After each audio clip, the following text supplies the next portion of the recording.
among presidential candidates. This is a major policy initiative of the Democratic Party, not the fringe voices, not the new voices, but the established mainstream people. So you've got that on one hand. The other aspect of it is it won't be a public good to destroy jobs. It won't be a public good to harm industries. There is also great cause for skepticism. Why? Because there have been a lot of predictions about global warming that have not come true. Since 2013, the IPCC, the Intergovernmental Panel on Climate Change, has admitted that it's gotten many things wrong. It's admitted that we couldn't account for the lack of warming between 1997 and 2012. It's admitted that it was wrong about its predictions in declining Antarctic ice. It admitted that it was wrong about melting Himalayan glaciers.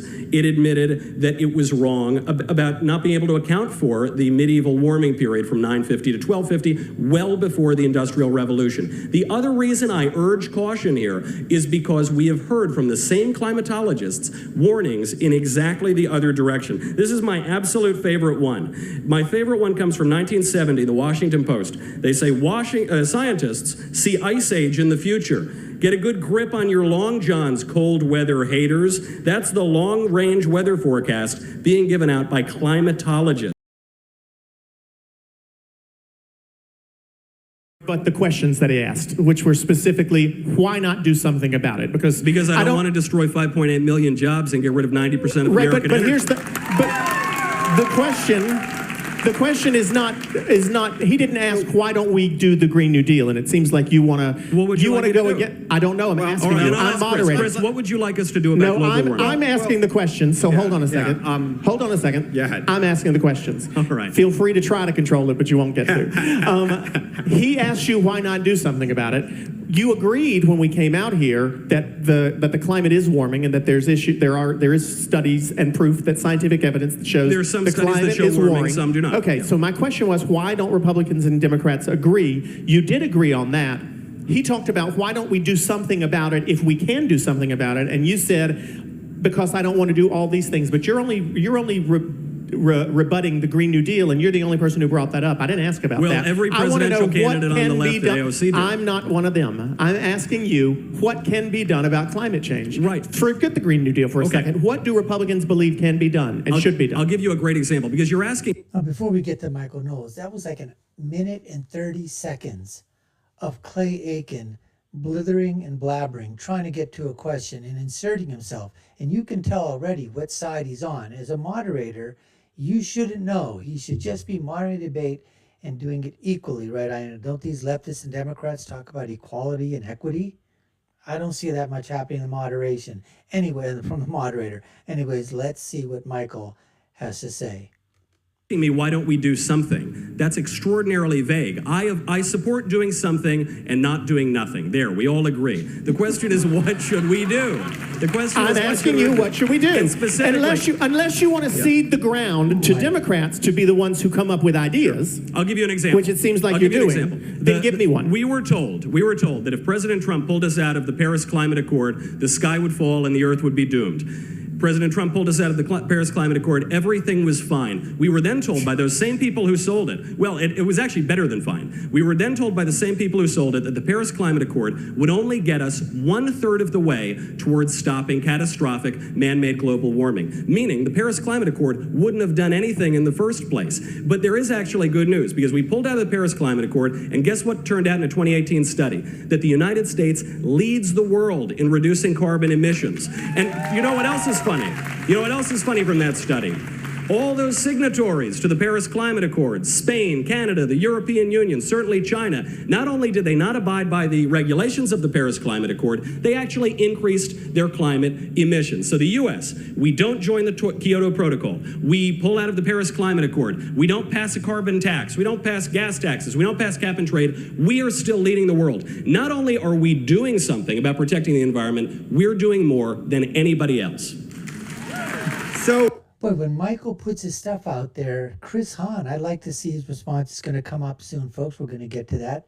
But Michael just puts it out there, and that is true. We pulled out of those accords. We're the leading country, okay, in terms of reducing our climate emissions, reducing,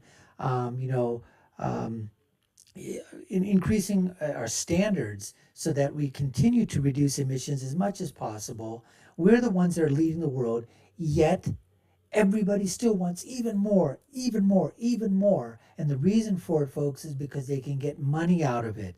Money can be transferred from the United States of America, from us, the citizens that put in the government, and be transferred to the United Nations, be transferred to other companies, be transferred to colleges and universities working on these woke social justice warrior climate change ideas. And this money, how do you think Al Gore is making millions, multi-millions of dollars, and other politicians are doing exactly the same thing? Because climate change has value in terms of monetary, wealth building, basically. All right, you get involved with climate change, man, you can get a whole bunch of money to do a study, whether it proves it or not, but you get the money to do it.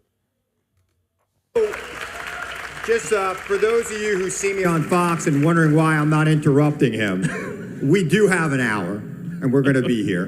But look, here's the thing. The United States is leading the way because states are leading the way, and also corporations are leading the way, reducing their carbon footprint because it makes sense to do that. The market is driving us towards reducing our carbon footprint. The only person on this planet that's driving us away from it is Donald Trump. Donald Trump wants to increase our climate footprint. He wants to increase our carbon footprint here in the United States of America. He is passing laws to make it easier to pollute in America, and he's redacting laws that have been put in place that were meant to save our environment. Like I said, and let me just go one other. First of all, why don't you say, instead of the hyperbole, point out to some of those regulations where you think that's happening, that Donald Trump is, making the environment, doing harm to the environment. Let us know what they are, not just talk about it and say it. Just because you say it and spray it doesn't mean there's any truth to it. Other thing, the Green New Deal. The Green New Deal is a bogeyman. It is what the right wants you to be afraid of most. Do not be afraid of the Green New Deal. The Green New Deal is not anywhere close to being passed. Now, there might be parts of it that might be passed, but I kind of long for a day in America where somebody says, we've got a problem. Here's my solution to that problem. What's your solution to that problem? Might be different than my solution to the problem. Might be further to the right. Mine might be further left. We'll get together and we'll talk about it. Instead, what we have in America today is, here's my idea. You're a communist. You're a fascist. You're a racist. No, I want our ideas to have real debates, real conversations from the left and the right and the center and all other sides in between, where we can kind of work out solutions to real problems.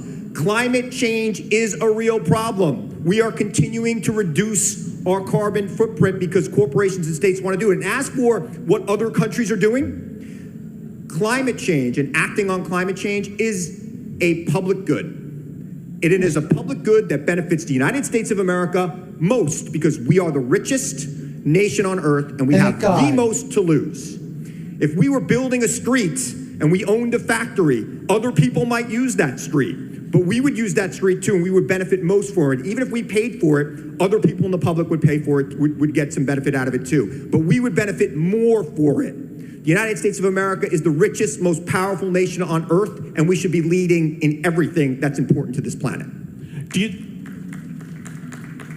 feel like somebody's got fans here? I got like five people. Some people. When you're a liberal on Fox, I know you all know me, and I love you. Trust me, I do. He got like 3 or 4 people. What is the sound of one hand clapping?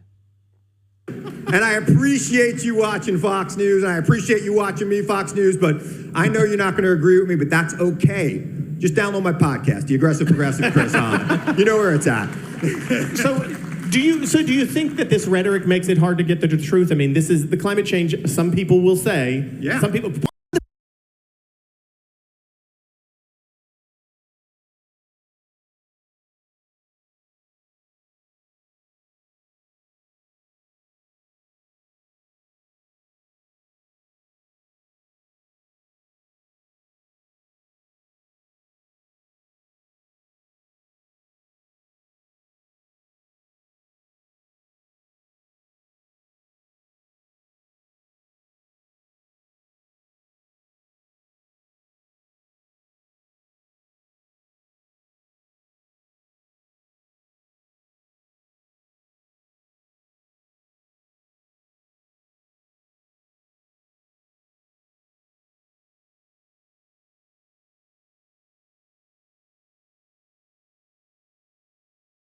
big argument is that people are saying constantly, this is a scientific thing. This is not an opinion-based situation. But there's still rhetoric that makes it difficult for us to get to the truth. Is rhetoric a problem with why we can't get to the truth of this issue or any other issues? Yeah, I mean, rhetoric is the absolute problem here. Look, he cited a bunch of articles from right-wing publications that are coming out and saying that scientists aren't basically in unison on this issue. No, there is a problem. The world is changing. We have more carbon dioxide in our atmosphere now than we did at any other point in the last 3.5 million years. And there was a mass extinction the last time we had this kind of problems. Now, hey, maybe we're better suited for it now. Maybe everybody who died in that last extinction is already dead and we don't have to worry about them anymore. We survived it, right? But it's still a problem. And trying to find the solutions to that problem are going to create jobs. Now, you want to put out a bogeyman, the Green New Deal, because there's some first-term congresswoman that's gotten a lot of ink and is on fire. What is she supposed to be? Is she supposed to be jaded already? She just got to Congress. Let her have a big idea or two. That's fine. It's fine to have a big idea, but not when it's stupid, not when it's going to threaten the economy, not when it's going to threaten the livelihood of American citizens, not when it's going to threaten the livelihood of businesses and kill 5, 6, 7 million jobs. You can have an idea. Everybody can have an idea, but some ideas are smart, some ideas are stupid, some ideas are just plain retarded. Everybody has an idea. We need the smart ones, the smart ideas to move forward that are not going to harm this country, but are going to move this country forward in a way that it needs to be moved into the 21st, 22nd, and further centuries beyond. Congress works slowly. The founders gave us an incremental system of government. We should have ideas on both the left and the right. We should find solutions to things that are really happening. We should find a way to make the lives of everyday Americans better. And we could do that through finding new technologies and supporting new research. Right now, this government is all about fossil fuel. And I'm not saying we should eliminate fossil fuel tomorrow. I'm not saying that at all. But I do think we should be looking for the next thing, because this technology we're using right now is the same technology we were using 150, 200 years ago, and it's time to move on. It's cheap technology. It's cheap for us right now. Not everybody can afford electric. And then where are you going to get what fuel sources are you going to use to power up for all electric? Where? Many places, okay, nuclear would be great, but every time you try to start up a nuclear reactor, environmentalists come out, the lawyers come out, the Sierra Club comes out. Everybody comes out to basically protest and say, not in my backyard, not in our neighborhood. So if you're not building nuclear, what are you going to do? And when Chris Hahn was talking about there's no waste with wind, what are you talking about? Have you ever seen the dumpsters, the landfills, where they're putting in old wind machines, old windmills right now? And those are the ones that were built decades ago. I mean, there's a lifespan to those. They just don't deteriorate. They don't just obliterate when you cover them up with dirt. They just don't do that. They stay, folks. They're there for thousands and thousands of years. They're never going to go away in those landfills. What about the pollution and what the damage to the environment that those things are causing? The reason I mention the Green New Deal is not just to mention AOC, who is very entertaining, so I talk about her a lot. But it isn't just her. It's not just a boogeyman. I know, I listened to your podcast. You do talk about her a lot. The Green New Deal is endorsed also by Bernie Sanders, Joe Biden, Elizabeth Warren. This is all in the Senate. This is among presidential candidates. This is a major policy initiative of the Democratic Party, not the fringe voices, not the new voices, but the established mainstream people. So you've got that on one hand. The other aspect of it is it won't be a public good to destroy jobs. It won't be a public good to harm industries. There is also great cause for skepticism. Why? Because there have been a lot of predictions about global warming that have not come true. Since 2013, the IPCC, the Intergovernmental Panel on Climate Change, has admitted that it's gotten many things wrong. It's admitted that we couldn't account for the lack of warming between 1997 and 2012. It's admitted that it was wrong about its predictions in declining Antarctic ice. It admitted that it was wrong about melting Himalayan glaciers. It admitted that it was wrong about not being able to account for the medieval warming period from 950 to 1250, well before the Industrial Revolution. The other reason I urge caution here is because we have heard from the same climatologists warnings in exactly the other direction. This is my absolute favorite one. My favorite one comes from 1970, the Washington Post. They say scientists see ice age in the future. Get a good grip on your long johns, cold weather haters. That's the long-range weather forecast being given out by climatologists. In 1972, a group of climatologists at Brown said that the natural end of our warm epoch is undoubtedly near. So I'm not saying that certainly there's no warming. I'm not saying we can't do anything about protecting our environment. What I'm saying is there is great cause for skepticism here. We've heard consensus. We've heard undoubtedly a lot before. And so we should approach this with humility. We shouldn't assail people who disagree with these predictions as haters and as deniers. You realize your quote. Now, before we get to Chris and his response, Michael, as far as I'm concerned, I mean, when Michael comes out, he gives points. He takes articles that are out there, and he basically is saying, look, here's what the consensus was back then, and they were completely wrong. IPCC, they were wrong. The United Nations, they were wrong. These scientists saying they were wrong back then. So what makes that they're all of a sudden they're correct now? This consensus is completely fraudulent. Of 97 to 99% of all scientists say, yes, global warming and there's climate change is not there. Let's see what Chris Hahn's response is, Quoting things from 1972. Right, I'm quoting climatologists from then. You realize that nobody cares anymore about 19. I was 1 in 1970. Your mom was probably 10 in 1972. Why are we talking about 1970? Because it shows that scientific consensus has changed over time. Do scientists, are they always right? No, but there's not much that scientists agree as much as they do on this issue. Well, in 1970, they agreed that we were approaching a cold era. Even if they're wrong, we know that fossil fuels pollute. We know this. This is something we all agree on. So what? Who cares? It pollutes. It's there. It's always going to be there. Nobody gives a damn if it pollutes. I don't give a damn if it pollutes. So what? It's cheap.